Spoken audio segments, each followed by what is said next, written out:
Welcome back in, everybody, to Birds 365, a Wednesday edition. Breaking news just came down. Devin White is out for the Friday night game versus the Packers in Sao Paulo, Brazil. Joined now by Brandon Lee Gowton of Bleeding Green Nation. BLG, welcome to the show, man. How you doing on this Wednesday? Excited for Friday. Can't wait. Week 1 finally here. First of all, apologies from me, BLG. That is a terrible. I'm going to blame it on fat fingers. Normally, you're on at 9:20. I must have hit it, so I apologize off the bat. I thank you for being the great human being you are and willing to move back an hour. Also, while we're doing this in the break, Patrick Surtain, 4-year, $96 million extension. 77.5 million of that guaranteed, resetting the cornerback market. That's a player the Eagles had a lot of interest in back in the day. And I guess we'll start with Devin White. I want you to put your tinfoil hat on your conspiracy theory. I think we've all kind of seen Nakobe Dean over the past 2-3 weeks, the last 2-3 weeks of training camp looked to me, tell me if you think differently, looked to me like the best linebacker on this team. It's just a way to save base and get him on the field, or is Devin White really hurt? BLG, conspiracy theory time. Well, even with, Isaiah Rodgers too, it's kind of funny. It's like you have these like kind of placeholdery sort of vets. And Isaiah Rodgers looks like, he's limited. He might still play. But it's kind of funny to me that like both Devin White and Isaiah Rodgers show up in the injury report when presumably there's like potentially, younger players behind them who could be more long-term pieces. And that I would think the front office might want to see potentially more than the coaching staff necessarily. So, yeah, that's interesting.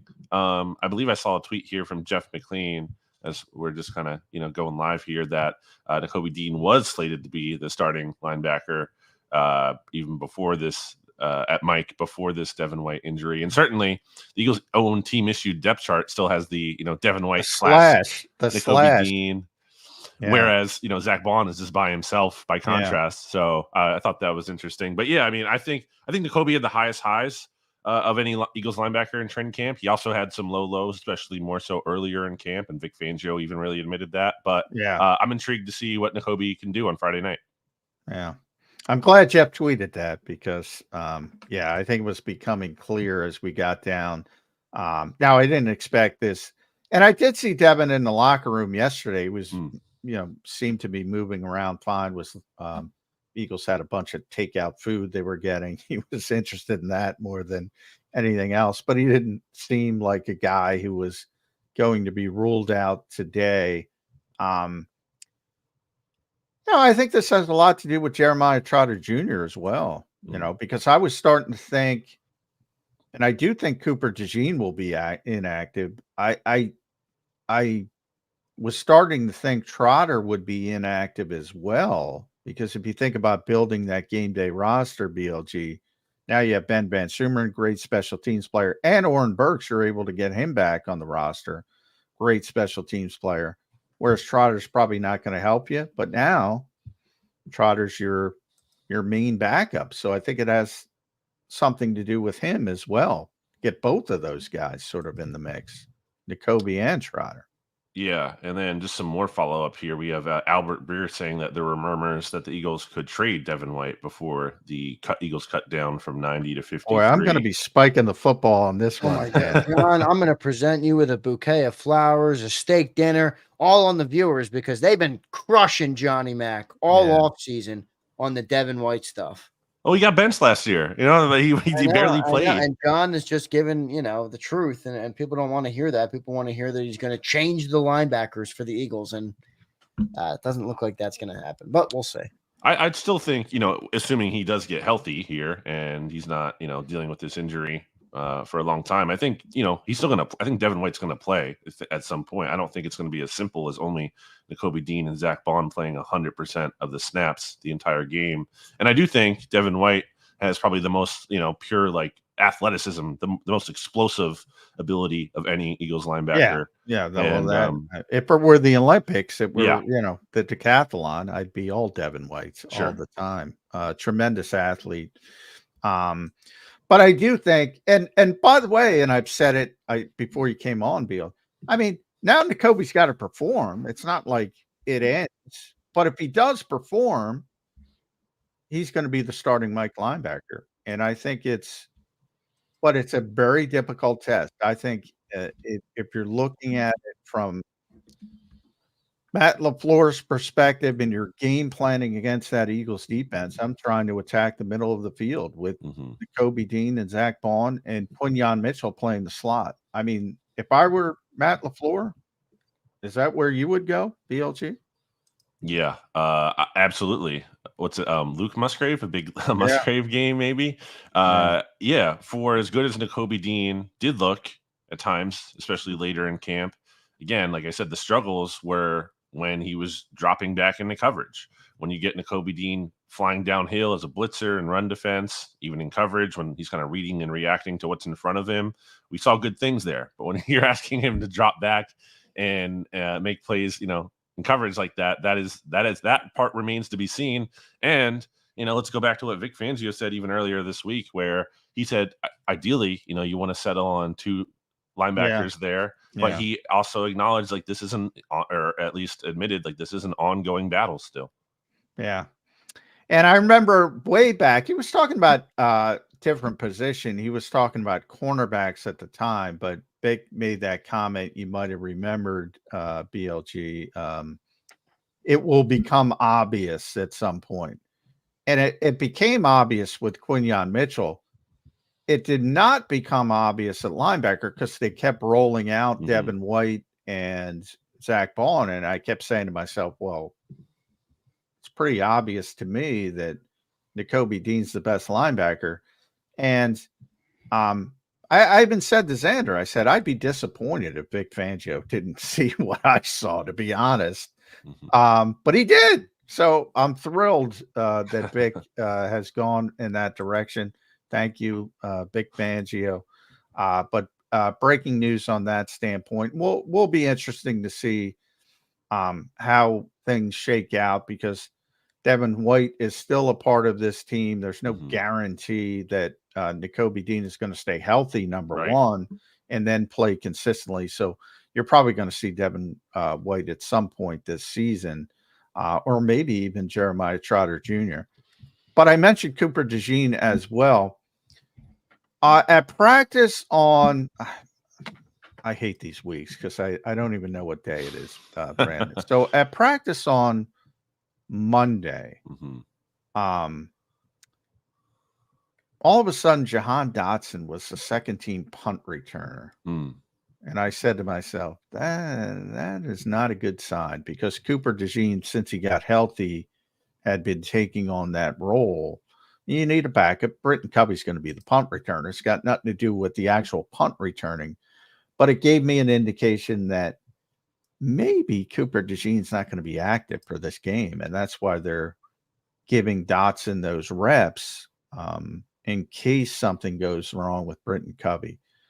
Again, tinfoil. Am I going too far with that? No, I mean, I think that's possible. I mean, you looked at Vic Fangio's comments about Cooper earlier this week, and he, in not so many words, said that he doesn't think he's really ready. And I mean, that makes sense. He missed a ton of time in training camp. He only played in that preseason finale. Thought he was kind of up and down in that game. Did some nice things as, run defender, tackling that in coverage, looked a little bit not fully up to speed yet, which again, to be expected maybe for a guy who missed a lot of time in training camp. And that was his first ever NFL preseason action. So yeah, I thought that was interesting. And also, the Eagles added another punt returner kind of guy to their practice squad on Tuesday with Kyle Phillips. So yeah. And I haven't mentioned, by the way, Jack Driscoll's back. We were in the locker room yesterday, and Jack Driscoll walks by me. I'm like, what's going on here? Very similar to when Jim Bob Cooter just showed up. Oh, yeah. Nick said, hey, there's Jim Bob. And Jack Driscoll comes down. He says, hey, how you doing? gives me the hello, and recently got married. So congratulations. Jack Driscoll is back on the practice squad. As you mentioned, they also signed another receiver who's got some punt return ability, more of a shifty slot type in Kyle Phillips.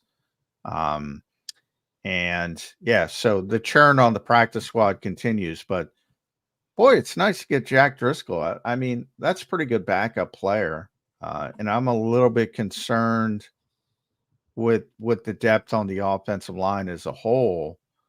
To get a guy who started games and plays a bunch of different positions. Those Stoutland guys, man, it runs deep with them. If there's an opportunity, poor Sua tore his ACL. I think he might be back if he didn't tear his ACL. He likes his guys, and no negative for Jack Driscoll being back. From that standpoint, agree or disagree? Absolutely. I mean, he has 17 starts, 54 career games played. He's played at both guard and tackle. Had kind of a rough game filling in for Lane Johnson when that's Bryce Huff. Yeah, exactly. And the Jets last year. But then he had that like rough start to the Bills game. I think he gave up like a pressure like on the first snap or whatever it was, but then really settled in. And obviously the Eagles won that game after that. So he wasn't a total liability, didn't wreck the game. Definitely worse offensive line options that you can have on your practice squad than a guy with like legitimate starting experience and versatility like Jack Driscoll has. And he made, it's not like he just, like the Dolphins cut him because he stunk out loud. Like he made the Dolphins' initial roster. It's just they cut him because they wanted to make the waiver claim. Yeah, and they were trying, by the way, I was talking, they were trying to play him at center as well. So it was a little bit, something he was learning. And you have to do that as a backup offensive lineman, but that's not easy to do. That's the one position he didn't play. And they were trying to teach him that. So, maybe some issues there, but yeah, I think it's a smart move by the Eagles. I think it's a good move by the Eagles, and who knows? I could see him being elevated to the 53 pretty quickly if things get back going. Green Bay, though, very good team. We've talked about this in the past. I do not like this game from the Eagles' perspective of I would have fought for Cleveland. Now, the easiest way to stop that narrative, because I think it's going to continue all season, BLG, if they lose this game, because I think this is going to be one of the other really good teams in the NFC, and it could be a tiebreaker down the road.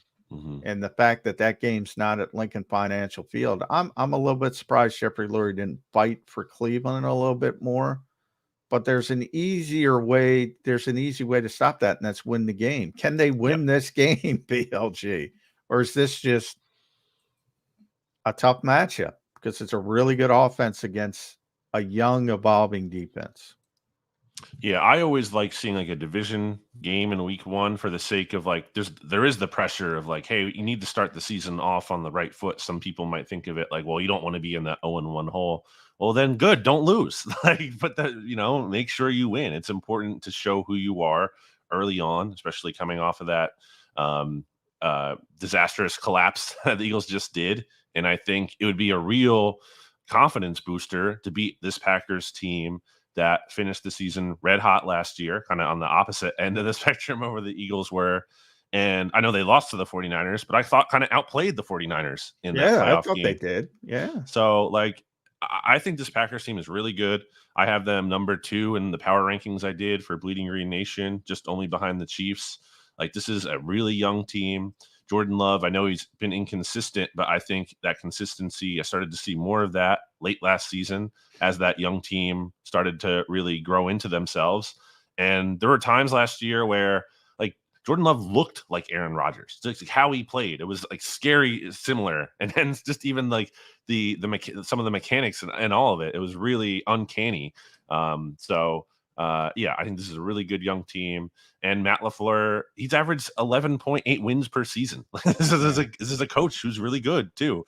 I think this is a really good team. I got to be honest with you. Full disclosure, I was not a big Matt LaFleur guy. kind of dismissed. He had Aaron Rodgers. It was 13-13-13 with Aaron Rodgers. And then you don't get over the top. And it's like, well, Aaron's running the freaking show. How much credit you going to give to Matt LaFleur? And then they had the one bad season, 8 wins. Not bad, but 8 wins. They only had 9 wins with Jordan Love, but they were great down the stretch. Mm-hmm. And they seem to be getting better. But yeah, I mean, honestly, the same thing's going to happen to me this year with the Jets. Like, I'm giving Robert Saleh no credit right off the bat. If they turn into, and I think the Jets will be a Super Bowl contender, as funny as that sounds, if Aaron Rodgers is healthy. And we have to see. I mean, that's a big injury for an old guy. So same thing with Kirk Cousins in the NFC. That's a difficult injury, I imagine, at that stage of the game. But over the past 2 years, he's only had 8, 9 wins, but I've given him more credit. And I think he is. I've started to turn and say, well, maybe Matt LaFleur is pretty good. So I don't know if he deserved all the credit early, because I think you and I could have coached that team and got 13 wins. But the last couple of years, I'm pretty impressed by what he's been able to do, even though the numbers haven't been as good wins wise. Yeah, I think at the very least you can say, like, he's not getting in the way, right? He's not like sinking. He's not bringing the team down. He might not be doing the most, but he at the very least he is facilitating the success, especially offensively. Obviously they've had defensive issues, and it seems like, I don't know if they're making the right defensive coordinator hires or if it's a person. Yeah, I don't know about that one. That Yeah. one's off the radar for me. Jeff Hapley, although he was a DB's coach in the NFL for a long time before he went back to college. So maybe part of it is that. But boy, it's crazy. We always talk about Andy Reid's 1999 coaching staff locally. Ever see that Washington, I guess 2013 coaching staff? My God, it is unbelievable. Must feel great if you're a Washington fan. Yeah, I know. Well, and they didn't have any real success, but they were okay back then. Yeah. I mean, it was still Mike Shanahan, so they were okay. But I mean, the assistants on that staff, I got to pull it up. It's crazy. Boy, Kyle, well, obviously Kyle. Mike was the head coach. Kyle was the offensive coordinator. Matt LaFleur was the quarterback's coach. Mike McDaniel was the tight ends coach. Sean McVay was the tight ends coach. Mike was the wide receivers coach. And then you have other big name guys. Jim Haslett was on that staff. Bob Slowick, who became a head coach. Raheem Morris, who's a head coach. It's unbelievable. It's really, Kyle, Matt LaFleur, Mike McDaniel, Sean McVay, but and they're all close and they all run the same style of offense. It's all the Shanahan Kubiak offense. And that's sort of like the Vic Fangio offense. That's like the offense that everybody wants to run. Sort of like Vic Fangio's defense was the defense everybody wanted to run. But it's pretty amazing coaching staff. I tangent, but when you talk about that Packers offense, and all the young playmakers at receiver, any concern about? I found it funny that Vic Fangio was really, let's press pause on Jalen Carter. Like, he knows how good Jalen Carter is, but he's playing it I think he wants to light a fire under him.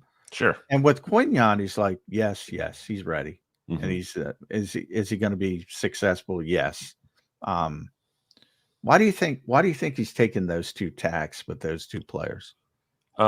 Maybe there's a little bit of like humbling that he feels like could go into it for a second year player who's kind of, already has done some good things. It's not like Jalen Carter needs the confidence boost. I think he's pretty confident enough. Whereas, Quignon, a rookie, and especially at a position too, where we always talk about like confidence is extremely, maybe the most important of any position at cornerback. That's maybe true. kind of feeding that confidence. And Quinion's, as we know, is a kind of he's confident from what we can tell. He's also kind of a quiet guy, so maybe there's something going into that. Some reassurance that kind of will kind of feed that a little bit and go a longer way for him. But yeah, both of those players are. I think so. Was doing an exercise where trying to determine like the second most valuable player on the Eagles defense. Obviously, number one, you're going to say Jalen Carter this year, but like who is that second player? And I don't think it's a no-brainer. I don't think it jumps out at you. I think it could be Quinion though. I think Quinion, and that's a lot of pressure to put on a rookie cornerback who players at that position don't always just come in or typically do not come in and light the world on fire right away. But everything we've seen from him, everything the coaches say about him, everything his teammates say about him, it's very encouraging. Yeah, it really is. It's interesting question. Number 2, I would say Jordan Davis. Yeah, that's where I was next go. to each. But yeah, you can make an argument for Quinion. You can make an argument for Slay. Make an argument for CJ. I think. As a playmaking safety, hopefully gets back to what he was. Yeah, that's an interesting. I got to mull that one. Always, PLG gives me good ideas, and I appreciate that. It's Jordan, because if you lose Jordan, that entire defense changes the way it looks. Yeah, but also I think it's also like going for confidence level of like who would almost be the second best player, and I think he's important, but I don't have like the confidence yet that Jordan Davis is going to be that guy. Yeah, and Quinion, the thing about Quinion is like if you're going to take Vic at face value, which I think everybody does because he's so brutally honest on all of the other players, I'm going to take him at face value on Quinion, and he seems to be very happy with what Quinion's done, which is good enough for me as a guy who's not at practice, to have some confidence in him coming into the season. I mean, the actions, speak the loudest, and the fact that we're assuming, he follows through and Quinion plays 100% of the snaps in week 1. I think that's incredibly impressive for a rookie cornerback, and probably helps that he was was he the first defensive player taken, or if not, second, UCLA guy. Okay, but first defensive back. So I guess that makes more sense maybe than in other years, but. And for relative to where he was drafted, but yeah, I mean, Quinion. Yeah, I think Turner may have went before him too, but he would have been. But he was the first corner. Yes, he was definitely the first corner. And I think Turner. I think Minnesota traded up to get him. But it's still pretty impressive. And I think we all looked at that draft and said, man, when is a defensive player coming off? Turner was supposed to be, right on the cusp of being a top 10 guy.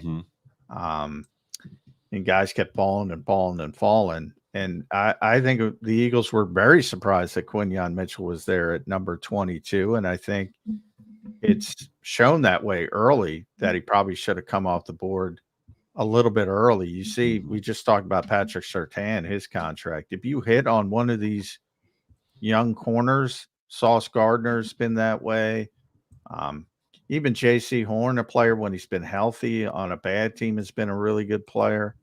That could solve a serious issue for the Eagles moving forward.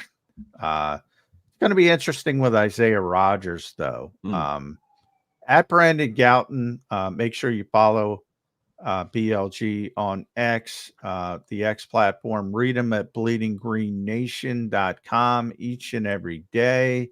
I guess I'll end it there with Isaiah Rodgers in this thought process of Quinion playing 100% of the snaps, and it looks like he's going to start outside, move inside. And I've asked you this before, but now that we're close and we're on the cusp of it, so you just keep him outside and not mess with it in BLG's mind. I think I'll go back to what they said, or Vic said specifically, and it's just about, getting the most talented, your best players on the field as much as you possibly can. And, I think obviously there has to come a point where you can parse through that and it might not be the most conducive if you're switching roles and whatnot.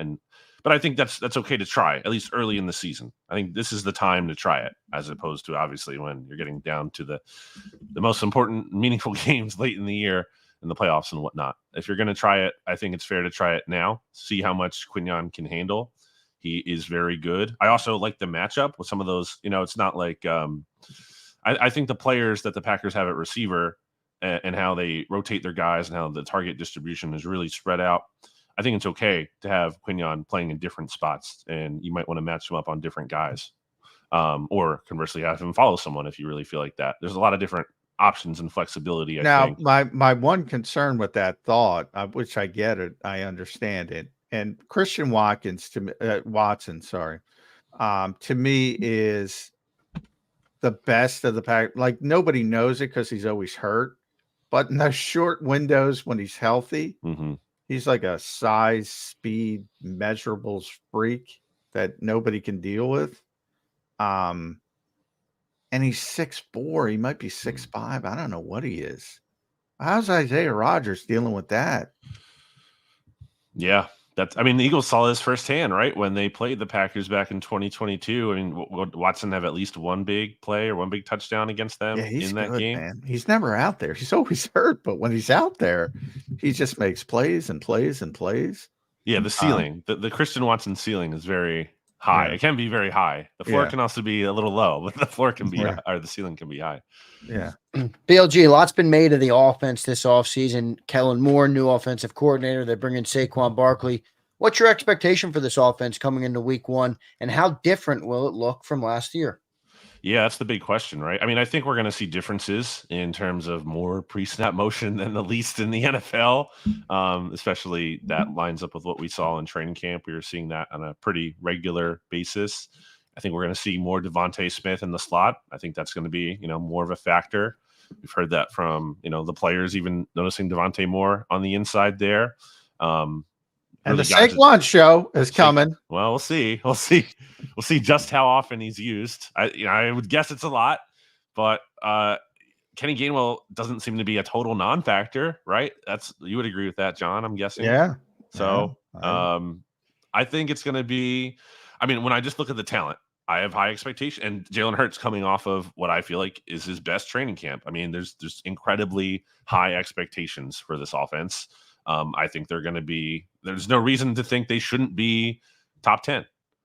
By the way, have you gotten a lot of? I forgot to ask you. Have you gotten a lot of from Eagles fans? Josh Jacobs is washed. Don't worry about him this week. Which they may be right from my standpoint. I'm like he's coming off a terrible year. I didn't understand the Packers move off Aaron Jones, other than he's had his own injury issues. But I think he's a better fit for their offense.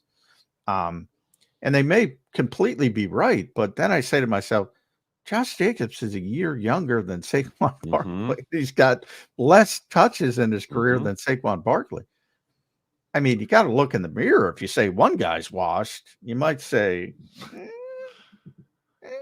I ask you these every week, but it's a different way to frame it. I don't play fantasy football just because I feel like it's too much of a time suck for me personally in the season. I can't, but I keep tabs on it, and I have friends who play, and I like to weigh in sometimes or advice. I was helping someone manage a team last year. I can do that. If someone can do the heavy lifting, I can weigh in here and there. But this year, kind of just based on what I've been reading and seeing, I thought Josh Jacobs seemed like underrated and undervalued in some of these fantasy discussions. So I haven't seen like Eagles fans specifically, saying that, they're not afraid of him, but I've seen I think the fantasy football or a lot of the, just casually, at least, I think you get the articles like actually Josh Jacobs could be a steal and a good value. And I kind of lean more towards that way. I think he could bounce back after a bad year last year and be like a really nice player. I don't know for how long after this season, but at least this year, I think he could be a really nice piece in this offense. Interesting that the Packers are fairly banged up at running back here because they don't have no AJ Dillon either. No Dillon. Yeah. Marshawn Lloyd missed practice on Tuesday. Their third string running back, I forget his name, but he was on the injury report too. So they are a little banged up there. So that'll be interesting to see. I think you might want Lloyd out there because he is a fumbling machine, if I remember from college. So that might help the Eagles. But yeah, it'll probably be a lot of Josh Jacobs from a running back standpoint for the Packers. And it'll be interesting because there's a ton of playmakers on both sides. So are you predicting a shootout, BLG? Yeah, I do think it'll be exciting, high-scoring game. I think the NFL would certainly not mind that in a Friday night spotlight in Brazil International. I think I would think they're not rooting for a defensive struggle, like I said, 10-3 kind of game. So maybe the officiating kind of works in that way too. Who knows? Yeah. Ron Torbert, by the way, I saw as your referee. If you're a referee guy, Ron Torbert. Okay. Or is it Torbert? Torbert, I think. Torbert. Yeah. Anyway, if you're a referee guy, be prepared for Ron Torbert. Courtesy of Football Zebras, I give them credit. Yes. Always great info and intel from Brandon Lee Gowton. Again, follow him on the X platform at Brandon Gowton. Read him at bleedinggreennation.com. Where are we on the podcast front? We got anything going there back on for the season on Bleeding Green Nation? We will see. I hope so. But yeah, the best place is to check out, Bleeding Green Nation and my social media handles to see the latest news, if there is news on that. And BLG's all over the place and good enough to come on with us weekly. And again, apologize for being an idiot this morning. But as I said before, I got to take accountability. That's what Nick's been preaching. So I take accountability, and I appreciate you being flexible in doing that. So major apologies. It's week one. We gotta iron out the wrinkles. Exactly. BLG, thanks for being here, man. We appreciate it. We'll make sure everybody follows you, follows all your work on Bleeding Green Nation. Good stuff, BLG. Thanks, guys. Take it easy. Yep, there's BLG here on Birds 365. Great stuff from BLG. Just 5 minutes left to go here on Birds 365. Thought that was a pretty good preview. Defense has a tall task, Johnny Mac, I think, coming into this game. That's what I continue to think about this. I think both defenses do. I think, Yeah, I do too. But, I mean, specifically talking about the Eagles, I think they have an uphill battle on the defensive side of the ball. I mean, Green Bay's, I don't like their higher. That actually, it can't be much worse than it was with John Barry. So. But I didn't understand the hire with their defensive coordinator bringing back a college coach, although he does have some NFL experience as a DB's coach. Eric Wilson, I don't like as they're starting. They have a very good front, but I think that's strength versus strength. And with the Eagles' offensive line, so maybe that kind of X's each other out. Jair Alexander, very good player, but again, I like the AJ Brown matchup against anybody, including a player like that.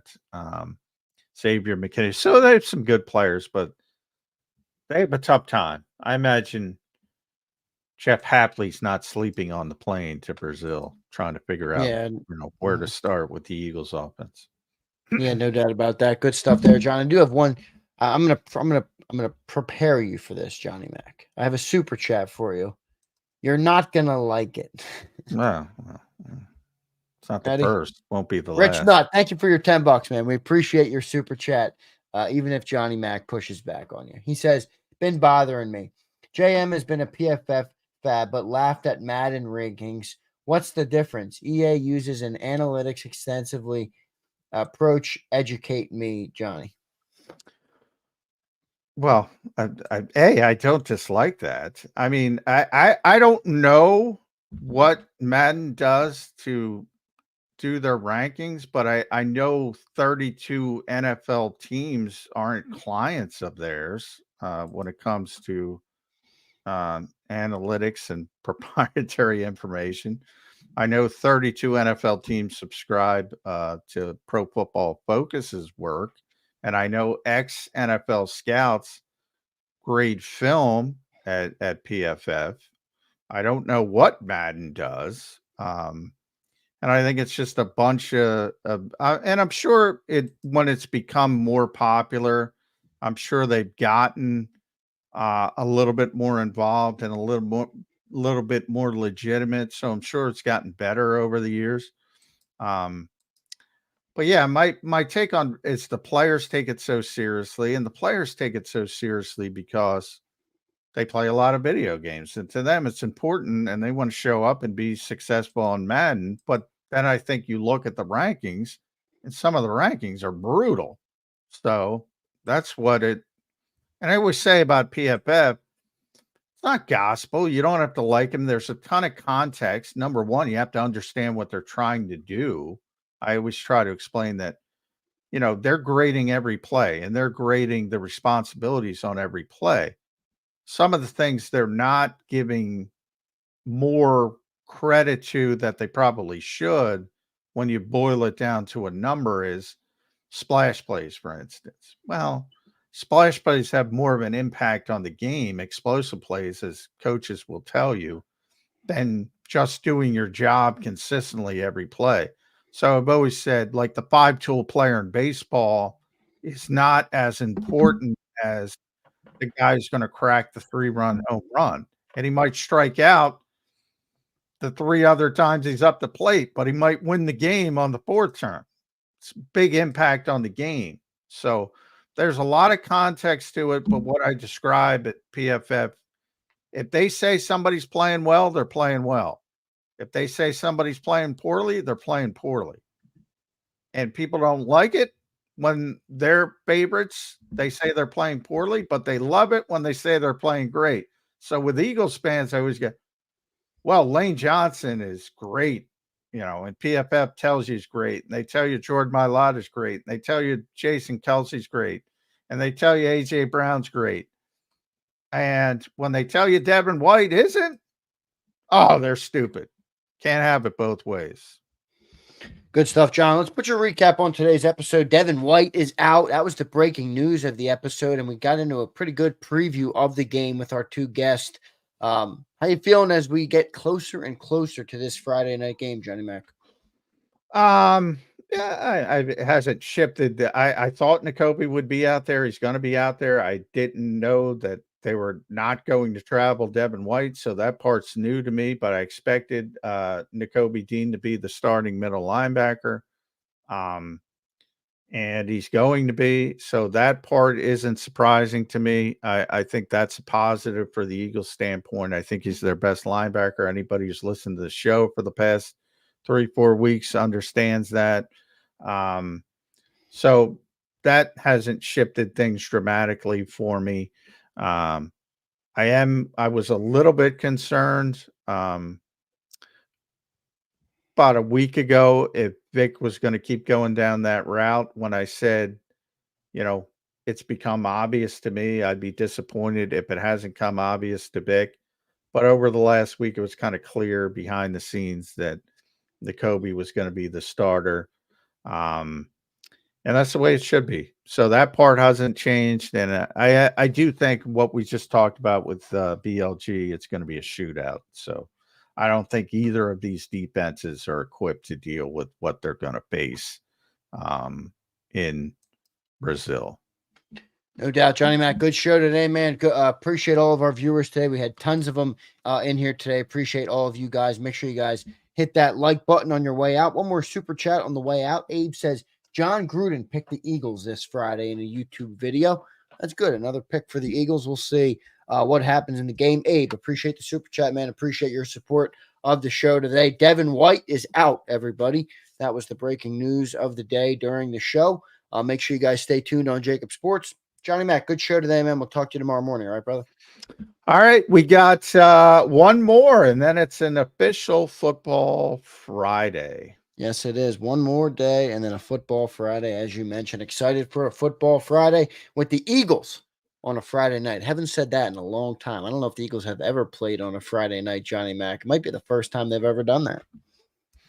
Yeah, good question. I'll check the game notes. I don't have them in front of me. But yeah, it's a weird game, obviously. Friday Night Lights. Nick's excited by it. You know, Yeah. Thinking about those Friday night lights in Jamestown, New York. Yep, Nick loves a high school football. Some call him Harry High School. Well, he's getting his Friday night game this week. Johnny Mac, good show, man. We'll talk to you tomorrow morning. All right, brother? All right, sounds good. See you, everybody. Hit that like button on your way out.